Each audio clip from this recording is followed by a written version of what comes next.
Le livre de ACTS. Chapitre 17.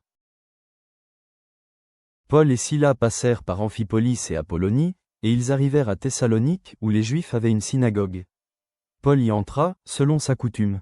Pendant 3 sabbats, il discuta avec eux, d'après les Écritures, expliquant et établissant que le Christ devait souffrir et ressusciter des morts. Et Jésus que je vous annonce, disait-il, c'est lui qui est le Christ. Quelques-uns d'entre eux furent persuadés, et se joignirent à Paul et à Silas, ainsi qu'une grande multitude de Grecs craignant Dieu, et beaucoup de femmes de qualité.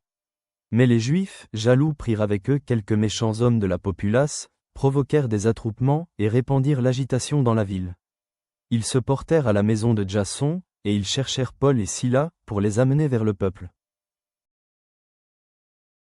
Ne les ayant pas trouvés, ils traînèrent Jason et quelques frères devant les magistrats de la ville, en criant « Ces gens, qui ont bouleversé le monde, sont aussi venus ici, et Jason les a reçus. Ils agissent tous contre les édits de César, disant qu'il y a un autre roi, Jésus. » Par ces paroles ils émurent la foule et les magistrats, qui ne laissèrent aller Jason et les autres qu'après avoir obtenu d'eux une caution. Aussitôt les frères firent partir de nuit Paul et Silas pour Bérée.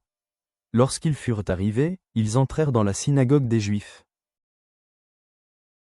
Ces Juifs avaient des sentiments plus nobles que ceux de Thessalonique. Ils reçurent la parole avec beaucoup d'empressement, et ils examinaient chaque jour les Écritures, pour voir si ce qu'on leur disait était exact. Plusieurs d'entre eux crurent, ainsi que beaucoup de femmes grecques de distinction, et beaucoup d'hommes. Mais, quand les Juifs de Thessalonique surent que Paul annonçait aussi à Bérée la parole de Dieu, ils vinrent y agiter la foule. Alors les frères firent aussitôt partir Paul du côté de la mer, Silas et Timothée restèrent à Bérée. Ceux qui accompagnaient Paul le conduisirent jusqu'à Athènes. Puis ils s'en retournèrent, chargés de transmettre à Silas et à Timothée l'ordre de le rejoindre au plus tôt. Comme Paul les attendait à Athènes, il sentait au-dedans de lui son esprit s'irriter, à la vue de cette ville pleine d'idoles. Il s'entretenait donc dans la synagogue avec les Juifs et les hommes craignant Dieu, et sur la place publique chaque jour avec ceux qu'il rencontrait. Quelques philosophes épicuriens et stoïciens se mirent à parler avec lui. Et les uns disaient, « Que veut dire ce discoureur » D'autres, l'entendant annoncer Jésus et la résurrection, disaient, « Il semble qu'il annonce des divinités étrangères. » Alors ils le prirent, et le menèrent à l'Aréopage, en disant, « Pourrions-nous savoir quelle est cette nouvelle doctrine que tu enseignes ? Car tu nous fais entendre des choses étranges. Nous voudrions donc savoir ce que cela peut être. » Or, tous les Athéniens et les étrangers demeurant à Athènes ne passaient leur temps qu'à dire ou à écouter des nouvelles. Paul, debout au milieu de l'Aréopage, dit, « Hommes athéniens, je vous trouve à tous égards extrêmement religieux.